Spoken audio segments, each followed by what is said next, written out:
Well, welcome everybody on this freezing cold day. One of the things I was going to do is start off with a bio of Chase, but I wanted to get us out to Long Island in the summer sun first. So here we are.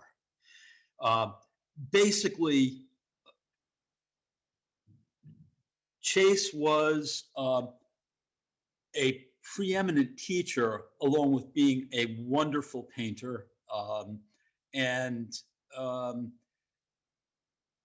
he was really the first to start a open air school. Um, he was invited out to Shinnecock to actually create the school. And so that is what we are looking at here. Let's see. Okay. And so basically these paintings were in the approximately 1880s, 1890s. They're very vigorous. You know, you can see how much paint is on this painting. You can see the impasto, the thick paint that's laid on there. Chase was a very vigorous painter, shall we say, and encouraged his students a great deal. So let's see.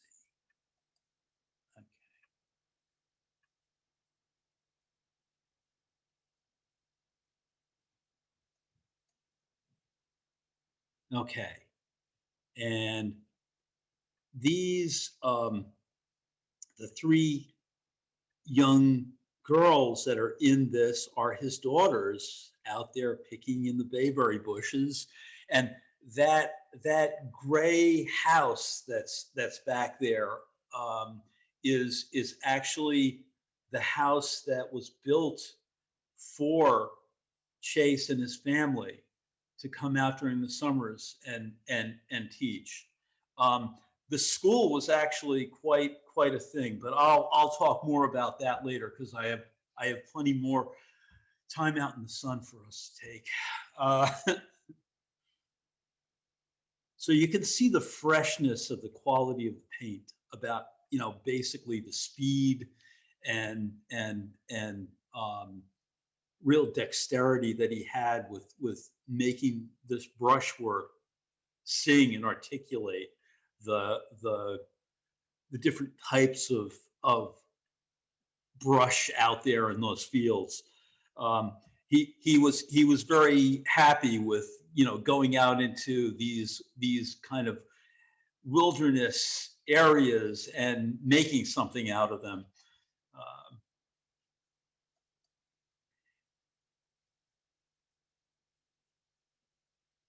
And again, there's a lot of people out here. They're probably all his family.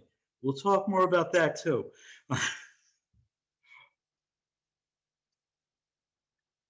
And here's a close-up of that. Let's see, I'm going to go back to the previous. You can see the yellow umbrella over there, and this next one is a close-up, so you can actually see the brushwork and how, you know, thick the impastos were and how much he worked back and forth between, you know, the brush thin brush work and then thicker brush work.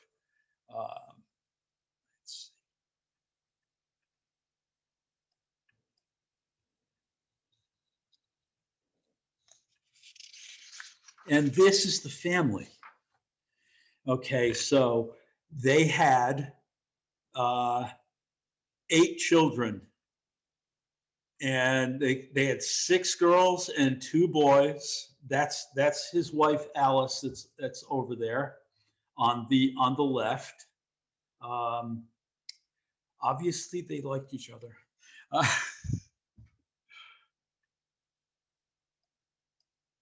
Okay, and now I'm going to go back and do some of the background.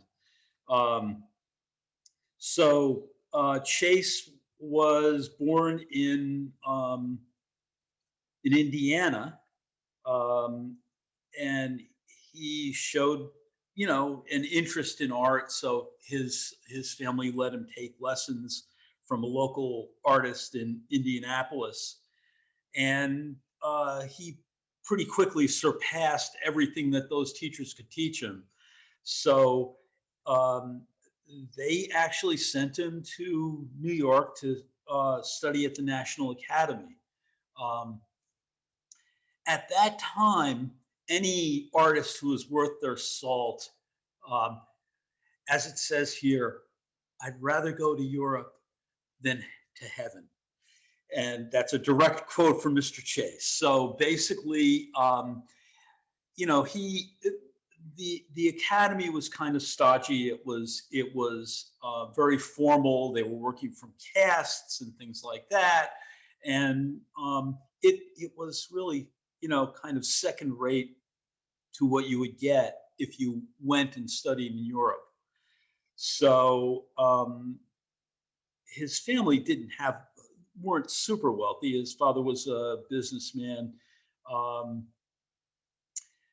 what happened was basically a group of businessmen back in Indianapolis got together, and each of them put up $300 and put together a fund for him to go and study.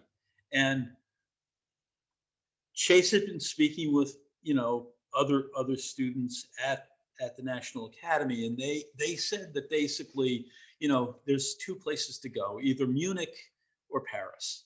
Um, and Chase was not really big on what he saw as, the kind of um, uh, activity that was happening in Paris was a bit radical for him. He wanted to go and learn from the old masters, and the techniques that they were teaching in Munich were more along those lines. Um, so he ended up going over to study in Munich, and the painting on the left is an example of kind of the style that he developed while he was there. He painted from the old masters, and then came back and worked in the studio. And it's very casual. It's not a kind of um, the formal business that academic painters do, and that was kind of the style of the Munich school. On the right is a portrait of Chase by Frank Duveneck, who was another student who was there. And they were friends. There was a group of Americans that were studying at the school, so they kind of hung out together. Um, and here are examples. On the left is Frank Duveneck. On the right is John Twachtman, who was another student at the school, and they kind of adapted the loose and open brushwork, the kind of unfinished look that was in style at the Munich Academy. That's kind of what they adopted. Um, in a way, one of the things that Chase said was he didn't like the kind of scientific bent, and it's hard for us to get that, but the scientific bent of the Impressionist school. The Impressionists were interested in this idea of optical mix, and it was at that time the kind of cutting edge of optical science, that the idea of of colors next to each other will mix in your eye. And so that was kind of one of the concepts that was being played out with Monet and Renoir and the high impressionists, where they're putting purple next to a green, next to a a yellow, and this is supposed to scintillate the optical reception. Um, Science goes a slightly different way now, but that was what was in vogue at that time. Chase was more interested in a kind of realist approach, although he adopted the brushwork of the Impressionists. Um, let's see. And he went with Divanek and Twachtman to Italy. Um, Throughout his career,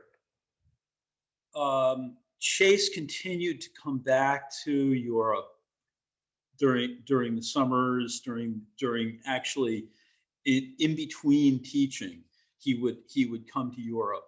So he made many trips to Europe, and on the left is a pastel. He actually met Mary Cassatt, and they talked shop quite a bit. Uh, Again, you can see the difference between his approach to pastel and the approach of Degas and Cassatt, where they were much more. Um, uh, the hatching was much looser, much more open. They used a lot more colors interacting in their pastels, where he stuck more with a kind of tonal, it's all green, there's some blue, there's some pinkish business going on in the sky, and that's about it. It's really more about the draftsmanship and big expanses of color. I love this piece on the right. It's a late piece. This is from 1913. He died in 1916. So it's a wonderful little glimpse.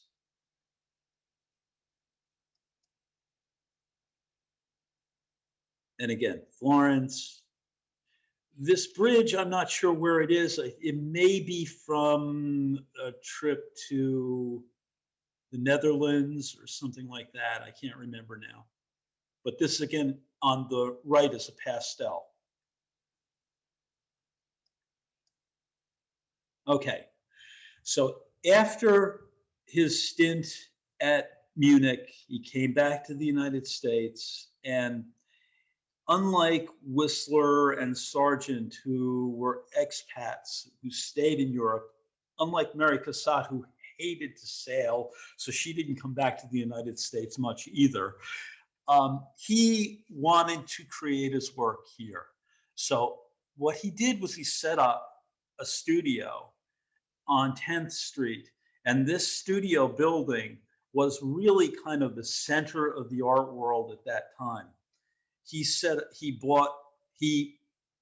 rented the largest studio in the 10th Street studio building, and that studio building housed a lot of other painters. So he got himself the largest studio and equipped it with old masters paintings and props for still lives and props for his portrait painting and things like that. Now, on the right, you're seeing one of his demonstration pieces. This might not have been one of the demonstration pieces, but it's like what he did in his classes.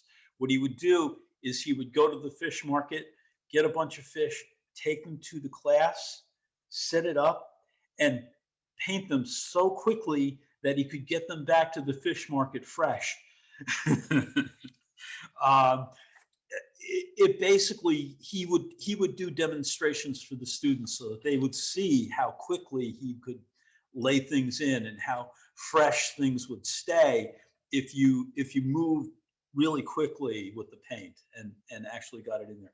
One of the things that he really instilled in his students, and basically he was one of the most popular and influential teachers of art in America. He he instilled in them a love for paint.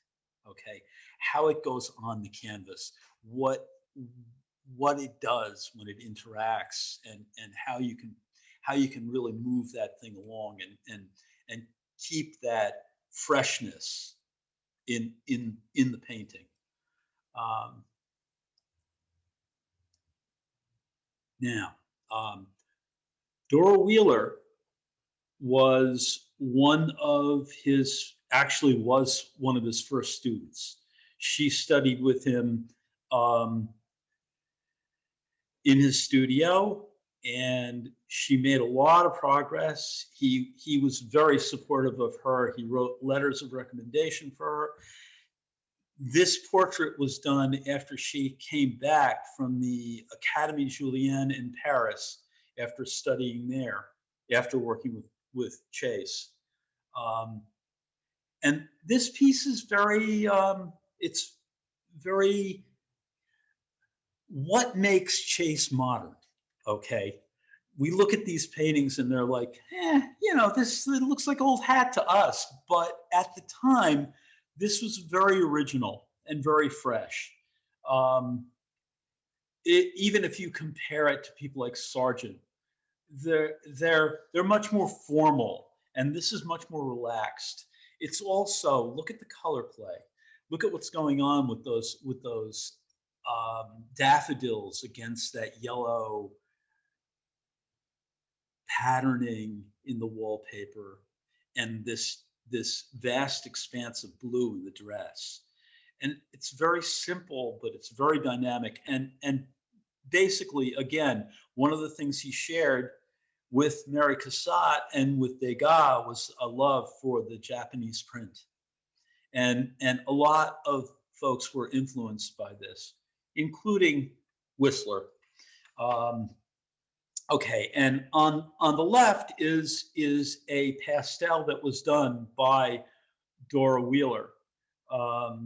She went on to have a long professional career as an artist. It's really remarkable how many artists were affected by him. Now he taught at the Chase taught at the Art Students League, which was a lot less stodgy than the Academy, and those fish still lives were something that Chase would do quite a lot with his classes, and at one point he worried that he might be remembered as the guy that painted dead fish, but that didn't happen.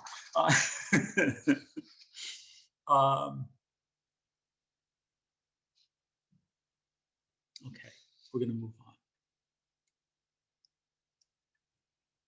And again, this is his self-portrait. Very flamboyant, very out there. He was quite the bon vivant. He always painted in a suit.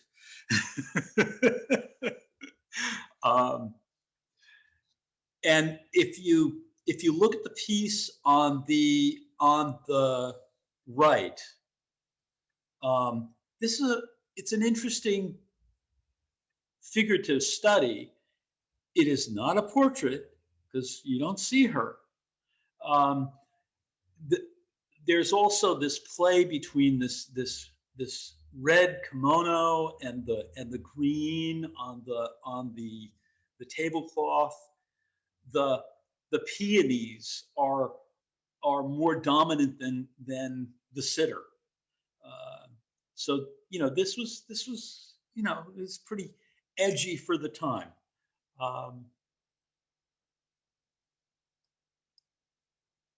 Okay, and he was friends with Whistler. They actually did an exchange of self-portraits, which was the end of their friendship. Whistler hated this portrait that Chase did of him, and at least I haven't seen the portrait that Whistler did of Chase, but they were friends before this, and shared a commonality, and I'll go more into that in later images. On the right is a portrait of his wife, and you can see that she was a very lovely young woman. She was one of his students at a certain point,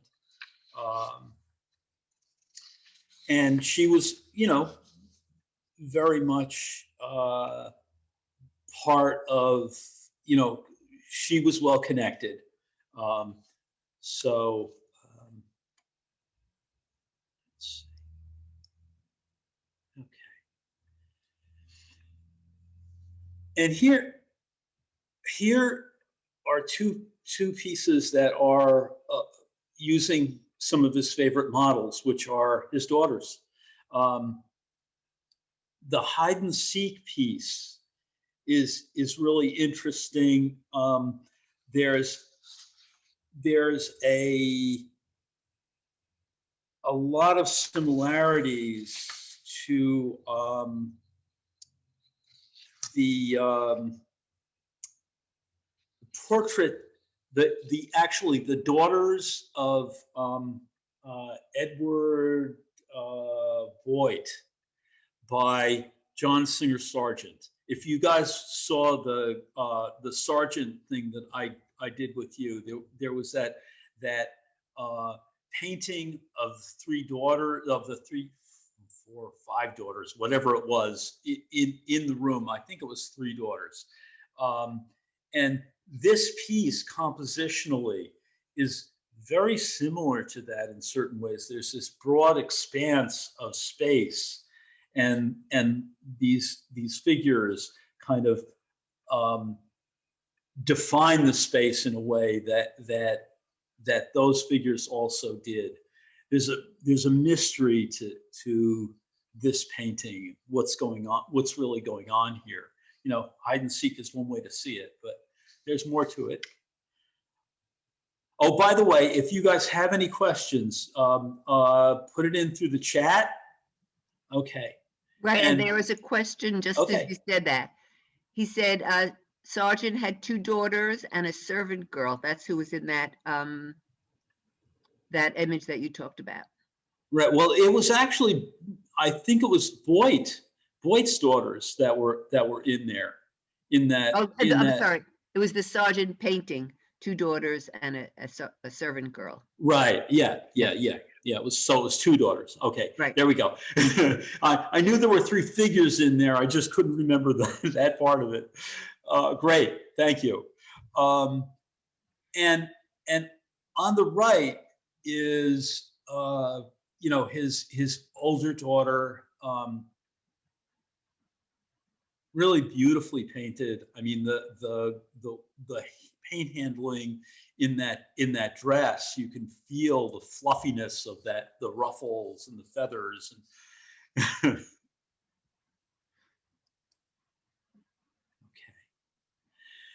So while he was doing all this work at the studio, he also was going out and doing these plein air pieces where he would go outside and paint in the parks.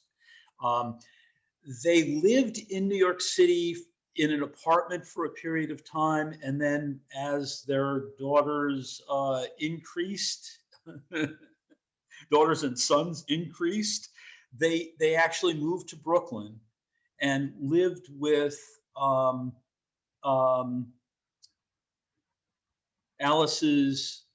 his wife's parents. They had a big house in Brooklyn. So they actually moved there, and this is a the open air breakfast out in the back of the house.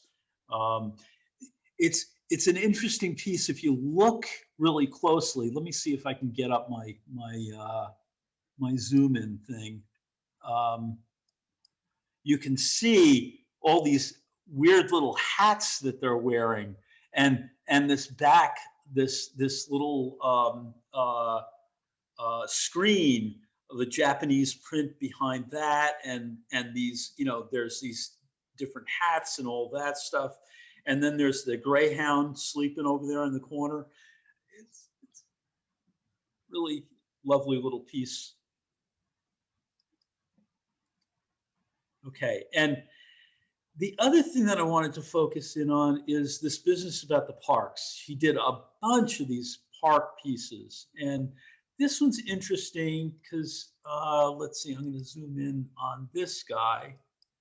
And what's he up to over here? Yeah, he's watching them marching through the park. You know, I don't know what he's about. I'm a little dubious. Well, anyway, that's just maybe my contemporary view, but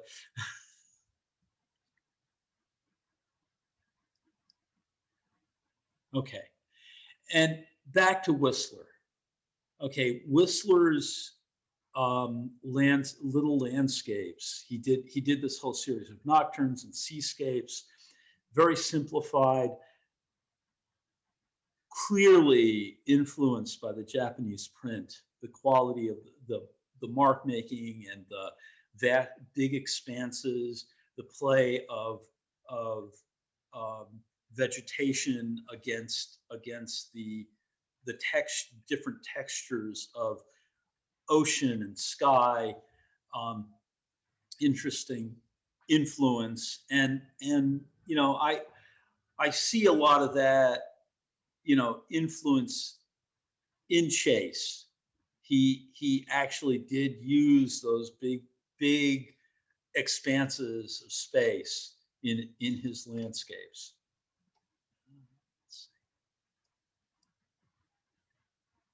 Okay.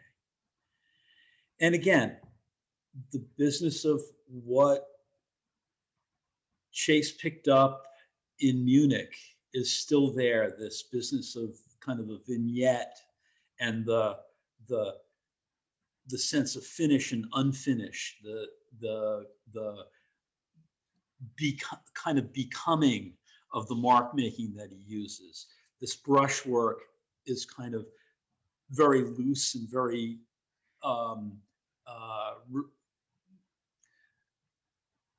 washy, and then other areas are really focused in and thicker and more built up. It's a way of creating focus. Also beautifully painted. I mean, you know, and again, it's signed and all that. So he viewed this as a finished piece.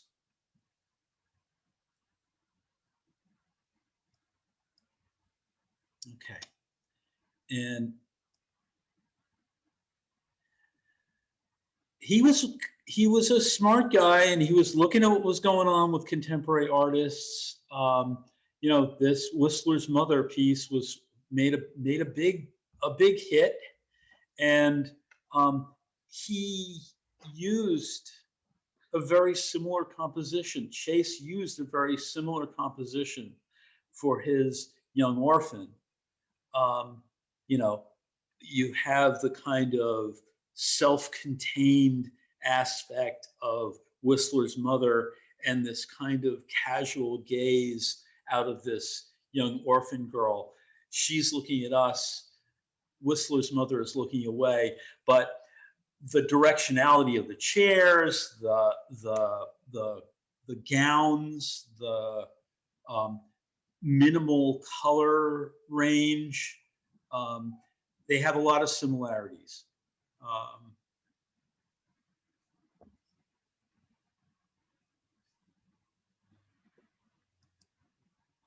Okay. And so Chase, as I said, Chase went toe-to-toe with Sargent and Whistler for society portraits. He wasn't going to be left out of that one.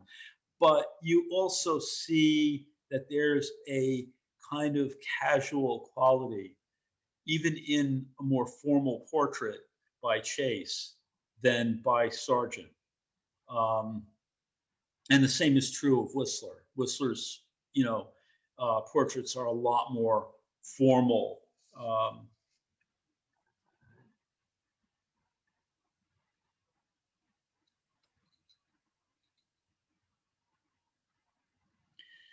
The other aspect of what's going on with Chase is, okay, so the portrait on the right is, she's got a real kind of attitude. There's a definite, look to this piece. He took this directly from people like Frans Hals.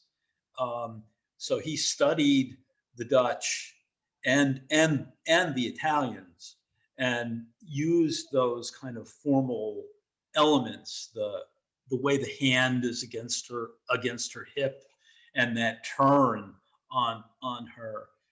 Couldn't have been real comfortable, but hey, it was really kind of the nod to that old master element in his work. And again, the Japanese book.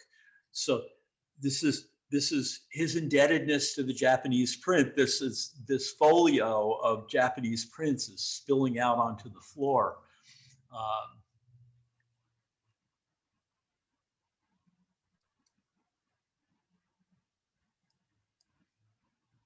Okay. The other piece that I wanted to stress here is not unlike Mary Cassatt. A lot of these women have places to go. They're not sitting back in the salon.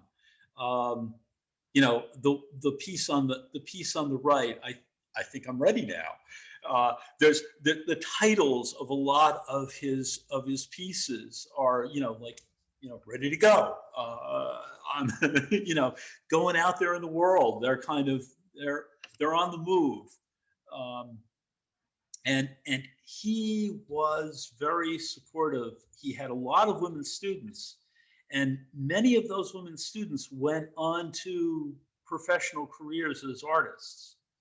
So it says something about what he saw and what he encouraged in the people and the women especially that studied with him. Like I said, Dora got a letter of recommendation from him, and actually he wrote letters to his students' parents, letting them know that he felt that their daughter was very talented and really had something to pursue in a career as an artist. He really felt that a career as an artist was a noble profession. Interesting. So, again, we're back to these beautiful, views of the parks. And again, this wasn't something that was done a whole lot. In 1887, 1880s, there weren't a lot of people that were doing these park things. Now you get Hassim and some other American impressionists who come back and start to do this stuff. But Chase was this was kind of cutting edge stuff for the audience in America.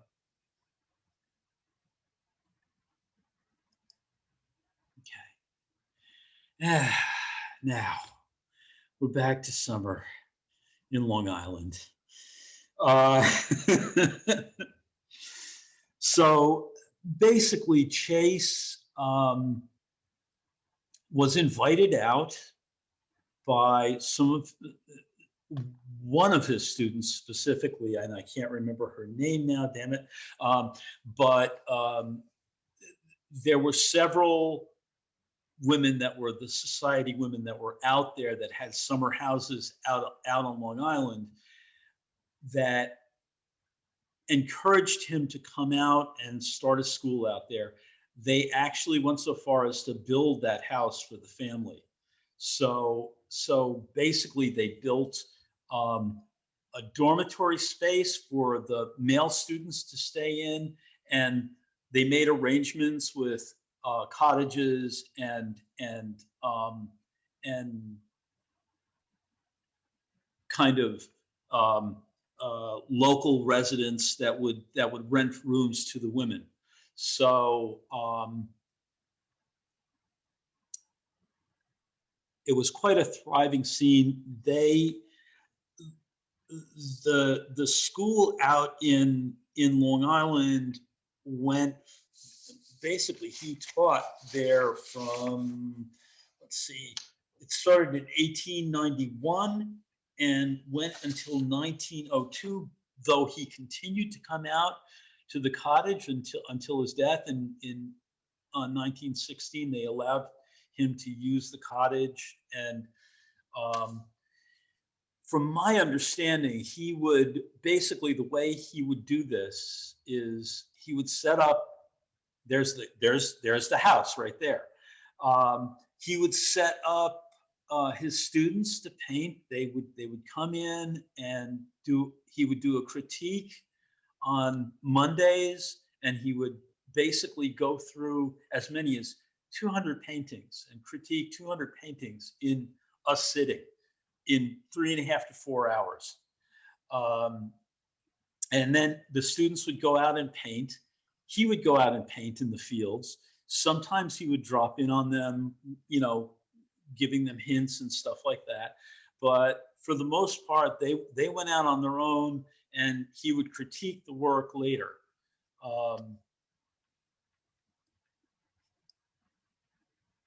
And here's a painting of him painting some of his students out in the fields.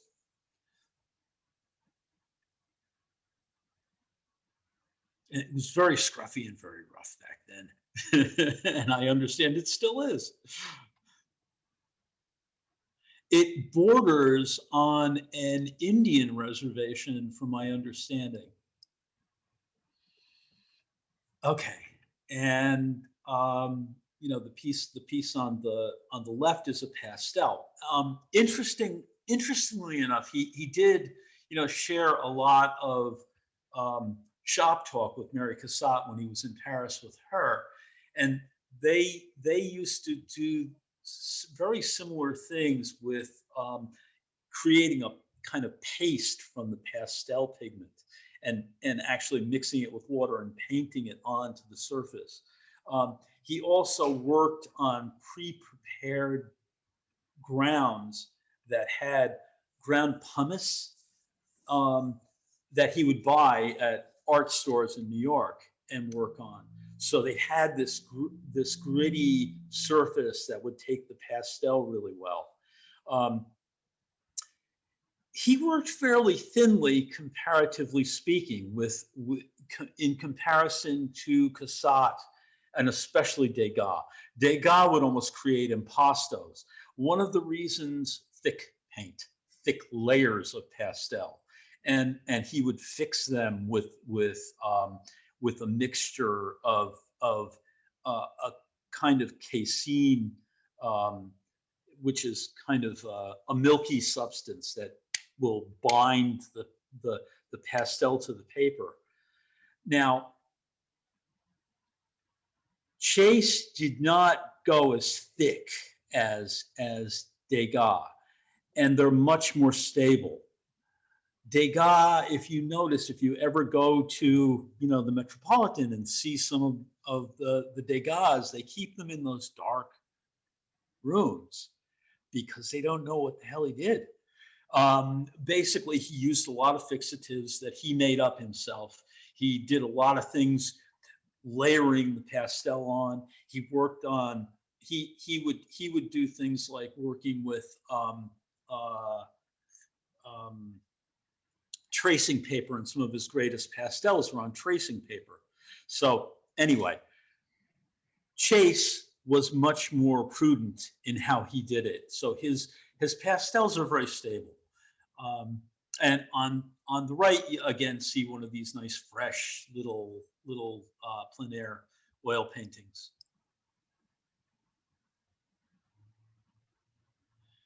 What I wouldn't give to be out there today. not in this weather, on that day. Okay, and this is the interior of that cottage that we see. He made it a little bit grander than it actually is. And it's a very interesting, looks very casual in a lot of ways, but he structured this a great deal. There's a lot of things going on here. Notice the receding perspective in the flooring, okay, and the kind of rounded shapes that kind of stop the eye from just going right back to that wall. You know, the vase, the wrought iron, the two, really basically the two triangular shapes that make up the two children, and the shape that happens with his wife seated in the chair kind of break up and recede into the background. You know, the business again of the Japanese prints, the folio that's spilled out onto the floor that leads your eye back and meanders through this composition rather than going straight back into the distance. If you look at what he does with the paintings on the walls, you know, those breaking up the flat areas with the rectangles of the picture frames. Also, let me see if I can get my zoom up, zoom in. Okay. If you look back here inside that window, who's that guy painting back there? So it's a very interesting scene where, you know, he's putting himself into the mix with the family. And look at the light on this hat. You know, he really picks out that light on that hat and on the side of her face. It's really very beautifully done. Again, look at the hatching in this foreground behind the vase. You know, basically, there's all this stuff that's going straight back on the floor in that perspectival thing, and he puts this hatching on that wall behind the vase to kind of stop the eye from going straight back and out of the picture. Larry, Yes. somebody had a question and asked what was on the chair in the way back. I have no idea, but we can take another look back there and see if we can figure it out. Let's see if I can get back there.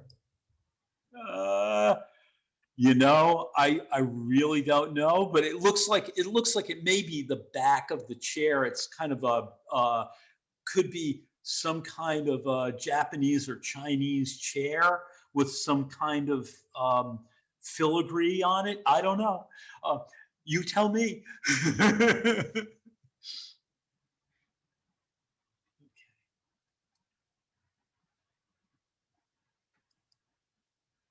Okay. And again, you know, back to this, you know, domestic, I mean, 8 children, that's a lot of kids. Oh my God. You know, they were constantly in motion, you know, back and forth from the city and all that. And this one says for the little one, well, what does that mean? Is she expecting another kid? For crying out loud. Beautiful compositions though, and very, very casual in comparison to many of the things that were done, you know, where you get the more formal sittings and things like that. Okay. And okay. It's very beautiful painting, Alice in the Mirror. I mean, it's a lovely painting. You know, the play between the geometric stuff and her shapes, really beautiful harmonic piece. The one on the right I threw in there because it gives you a close up of the junk that he had in his studio. He had all these still life objects and stuff like that. This was the Shinnecock studio. This was downstairs from their living space. And, you know, it kind of gives you a view. By the way, somebody commented on the painting before. There is a ring toss painting by John Alexander at the Met also. Mm-hmm.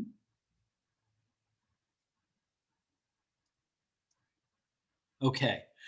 So as I said, there were a lot of students, and a lot of them became very, very, very famous in their own right. John Marin was one of the top artists in the first half of the 20th century. His watercolors were much more abstract than anything that Chase could have tolerated. As a matter of fact, Chase, at one point when he was in Italy, actually toward the end of his life, he was invited to a collector's house to see his new collection, and the guy had a bunch of Cézannes, which he was very proud of.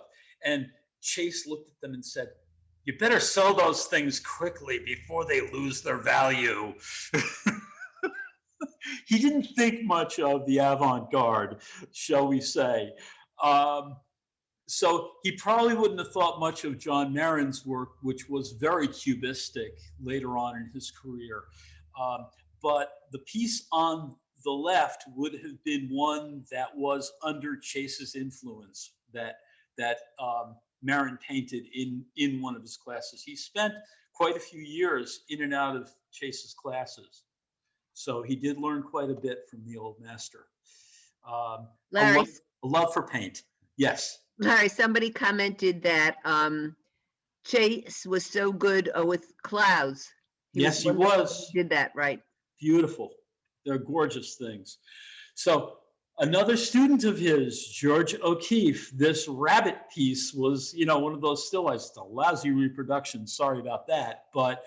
But this rabbit piece would have been one that she painted in one of his classes. And then by 1917, she was off on her track into abstraction.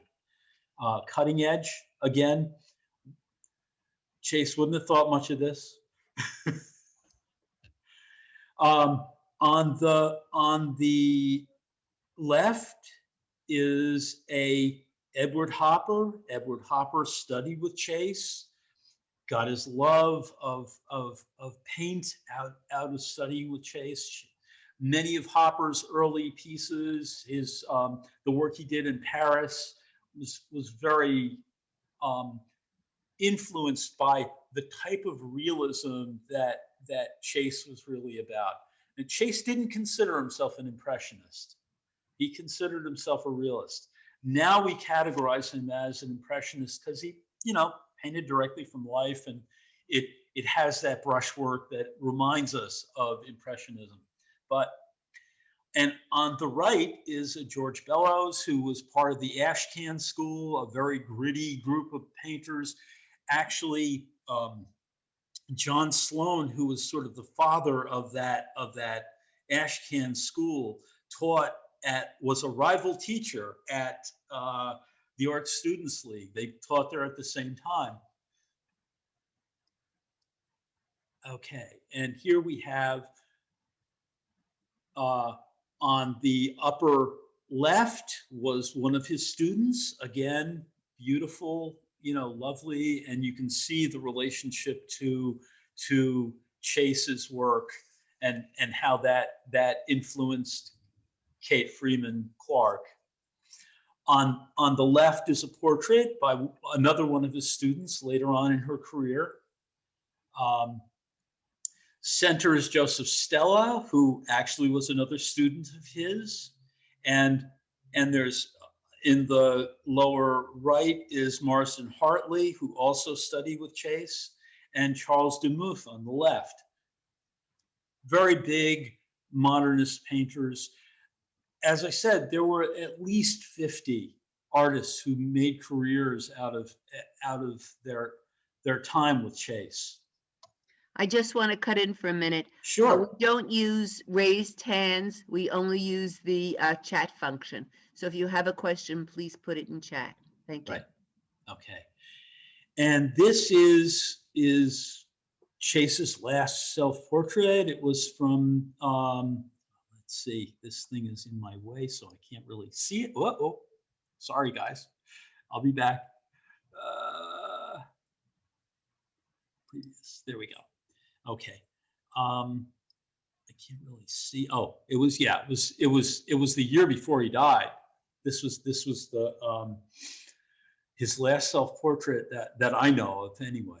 And you can see, you know, the openness. He's still at it. He's an old guy, but still painting vigorously.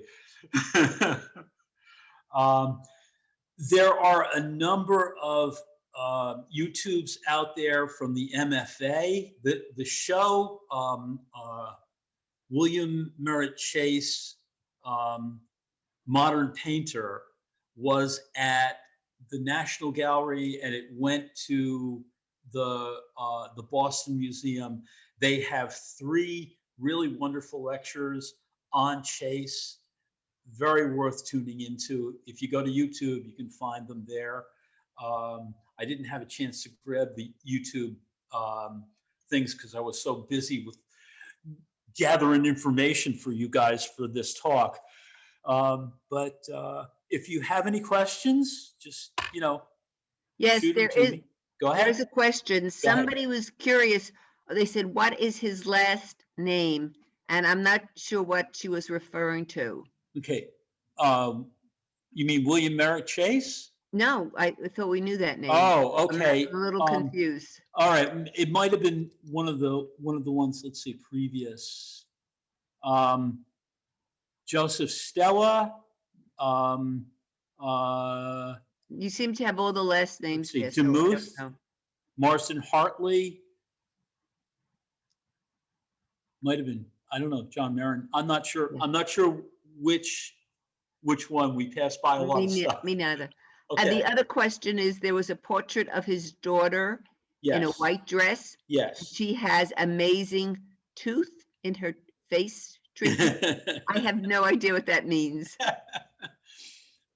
I can't get back there too easily, or I dash back to it and try and figure out what what that looked like. It may have been the texture that they're referring to. Okay. Well, that just about ends it up. The woman thought Chase was his first name. Ah, okay. No, yeah. William Merritt Chase. Yes, and people want to know where his paintings are today. Okay, they have a lot of his work, and that's one of the reasons why I did this, is they have a lot of his work out at the Parish Museum. They have some primo pieces at the Metropolitan in the American Wing. They have an excellent selection of his work at the Boston Museum of Fine Arts. So his work is around and can be seen, but they have a gallery that's actually devoted to his work at the Parish. Somebody mentioned that Chase wasn't restricted in subject matter like Cassatt. So was he just conservative? Well, he was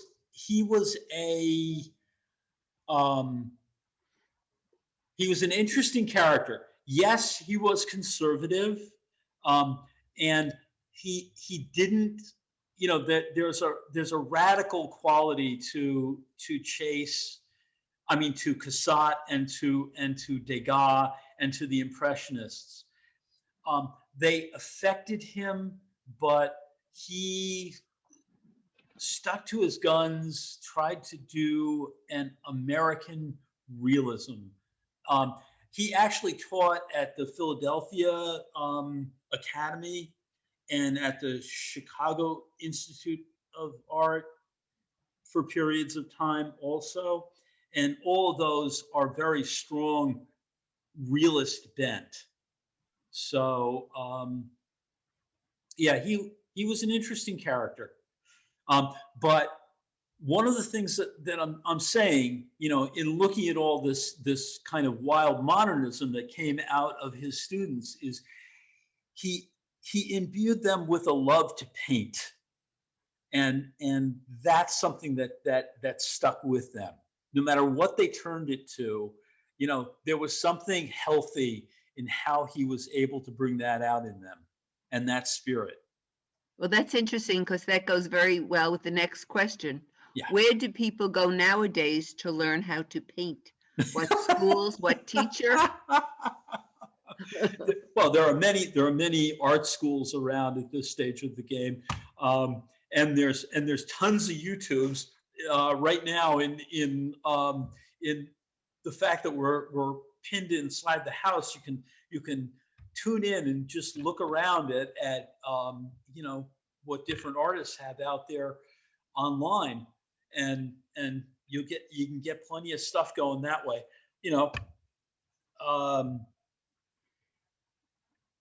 There are some good teachers out there. I mean, I teach, so there's a lot of people that teach. Yeah. So you'll just have to do some research and figure out what works best for yourself.